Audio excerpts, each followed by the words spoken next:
In today's video, I'll be showing you how to view private Instagram account photos. Now, if you want to see someone's private Instagram photos without following them, there's no foolproof way to do it.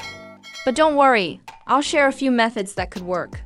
There aren't any apps or websites that can unlock private profiles, so don't fall for those scams, they're all fake. With that said, let's jump into a couple of ways you can go about seeing private photos on Instagram. First things first, open the Instagram app. There may be people whose posts you want to see, but they have a private account. The easiest way to view their photos is by simply sending them a follow request. Usually, they'll accept your request, and once they do, you'll be able to see all their posts. To do this, just go to their profile and hit the follow button. I get that some of you might not want to send the request because it'll notify them. But don't stress too much about it, they'll most likely accept. If you're really not keen on sending a follow request directly, there are a few alternatives to try. If you don't want them to know it's you, you can create a brand new account on Instagram.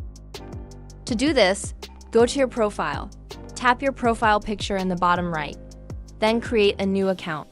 This way, your main account won't be linked to the new one. You can send a follow request from your new account. However, be aware that if you create an account with no profile picture or posts, they may not accept it. But hey, it's worth a try if you want to remain anonymous. Another option is to ask a friend who's already following that person. They can take a screenshot of the posts and share it with you. This method could be more efficient, especially if you're trying to keep things low-key.